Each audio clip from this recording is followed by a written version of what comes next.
Well, Gridiron Gang, I'm back from Denver. Beautiful, beautiful stadium you got out there in Denver. Thanks for hosting us. Gonna go over the game once again, like I did last time. I'll go over all three phases. I'll talk about offense, defense, and the special teams. Starting off offensively, looked a little bit better than we did against Atlanta. They opened up the playbook a little bit more for Justin Fields, and he did what we needed him to do. Didn't turn the ball over.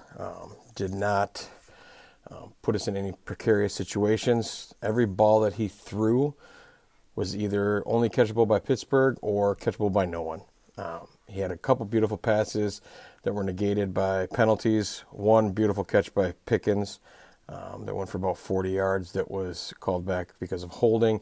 And then another few that Pickens actually got pass interference calls on, which looked pretty good as well. If they weren't held or ran into, I think they would have gone for some yards. So his stat line, 13 for 20, 117 with one TD.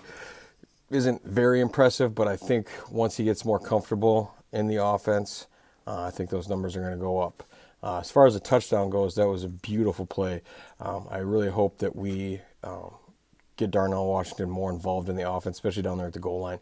He's a big dude. I think he's like 6'8", 300, and he can catch. So I think we need to give him that opportunity. Rushing, another average game out of Najee. 17 carries, 69 yards. Jalen Warren had some pretty big plays. I knew he'd get back out on the field, just nursing that hamstring injury last week. Then Pat led the receiving core with 4 receptions for 39 yards. Like I said, Pickens had a kind of pedestrian day, but if you look at the one that got called back because of the pass interference, or the one that got called back because of the holding, and then the couple pass interferences, you add those up, that's a pretty good day for him. So we'll take those numbers. As far as the line itself, we had another issue with the center quarterback exchange, but they'll get that worked out. Obviously, Frazier's a rookie. NFL game's a lot faster than college, but he looks really good. So I think he'll get that figured out. And then let's hit the elephant in the room, the right tackle position. We started Troy Fattanu this game, and they rotated him and Broderick Jones in and out. Broderick Jones had a disastrous series, which ended up in him being benched for the whole game. I hope this isn't a downward turn for him. He was good as a rookie. Kid's a left tackle. We put him at right tackle last year, played really well, and now we're rotating him in at right tackle.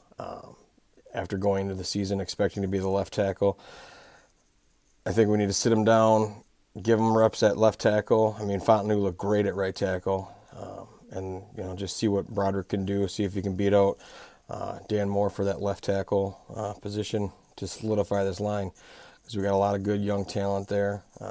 Fontenot and Broderick Jones, obviously Frazier, and as well as, is it Anderson, the kid that's starting for Samalu, looking really good as well. The offensive line didn't give up too much. But I think as far as the quarterback position goes, I think this is Justin Fields' job to lose. They said he'll be starting next week as well. We'll see how he does against the Chargers in the home opener. I think he'll be pretty amped up for that. Maybe we'll open up the playbook a little bit more for him and see what we can get done in Acrisure. All right, on to the boys on the other side of the ball, the defense, the backbone of this team. Hell of a game. Pitched a shutout for damn near 4 quarters. Got a couple late field goals, which when you're playing soft coverage, that's going to happen. You're going to let them, down the field. We had a 13-point lead, which is pretty solid in Pittsburgh. The edge rushers, both TJ and Alex, got sacks. We're in the backfield all day. We saw a pretty good rotation. I saw Nick Herbuck out there a lot. I also saw, I believe it was Leal at the outside linebacker position getting a run out there. And then as far as the other linebackers and the defensive line, pretty, good games out of those guys. We had 2 interceptions. Corey Trice, awesome to see that. Kid was highly regarded out of high school and college. A couple ACL tears, let him drop to the 7th round. We had big hopes for him last year. Couldn't get on the field last year, but got out there. Big interception against Bo Nix in the end zone after a big trick play that got them down there. So that was awesome to see out of him. Like I said, TJ had, the sack, and Patrick McQueen, Deshaun Elliott had some big games. Micah Fitzpatrick had a quiet game. I'd like to see some more splash plays out of him, like we've seen in the past. But we'll see once things come around, once we get the offense sorted out. And then Joey Porter Jr., just another beautiful, beautiful game out of him. I don't actually know what Sutton's line looked like. I know it was bad. Cortland Sutton, one reception, 26 yards. So just like last week when he locked up London, he did it again this week against Sutton. The secondary is looking good. The defense is looking great. I can't wait to see them continue to develop, stay healthy, and get guys with rotation in there. Get a lot of run as well.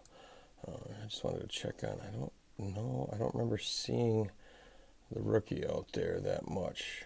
Doesn't look like he had any stats. The Wilson kid out of NC State, I can't remember what his first name was, but he did have some impact plays in the first game. I don't see him on the stat line here, but that's not to say that he wasn't out there. I just didn't see him. Didn't make anything huge happen.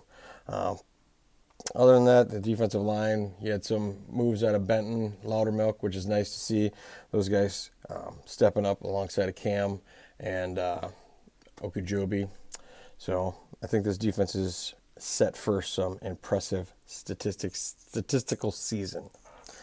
On to the special teams, nothing spectacular to report here. No 6 field goals for Boswell this week. We actually got a touchdown, so he got to rest a little bit. Only had 2. Another 53-yarder. Another impressive game by him. Hold on to him as long as we can. He is, I believe, the career 50-plus yarder percentage. I think he's the leader in that, if I remember that stat correctly. I saw that over the weekend. Corliss Waitman came in huge for Cameron Johnston. 8 punts this week, 53-yard average. Couldn't ask for anything better than that, especially all the other Pittsburgh fans out there know what we dealt with over the last few years with Presley Harvin, who'd have a 65-yarder followed by a 20-yarder. But there wasn't anything bad. Few got into the end zone that I would like to have seen the coverage team get to. Coverage team needs to work on that kind of stuff. And then as far as returns, nothing spectacular out of Austin on the punt returns. 5 for 27 yards. And then we had 1 fluke Jalen Warren return. I think it landed in the landing zone. I'm not sure. The new rules are kind of, everybody's catching up to those. So I think you can just kind of catch it in there and get it somewhere else, and that's probably what he should have done, but he kind of fumbled around with it and returned it for 13 yards, so that wasn't too bad. I didn't see any huge breakdowns from the coverage team on any punts or kicks. I don't think they had any kick returns. I think Boswell's just been instructed to boom that thing out of the end zone, especially at the mile high. He just does what he does, kicks it out of the back of the end zone. Marvin Mims had, looks like 3 returns for 20 yards, so nothing big there either. So overall, I'd say it was a good team win. I'd like to see the offense open up the playbook a little bit more. I think Justin Fields gets more 1 reps this week. Obviously, he's been named the starter next week. We're going to see that open up a little bit more. Sorry, Russell, I wanted to see you play a little bit, but as long as Justin keeps doing what he's doing, I don't see any reason to, get rid of him. He's doing essentially what Kenny Pickett did last year, but I talked to a few Steelers fans at the game.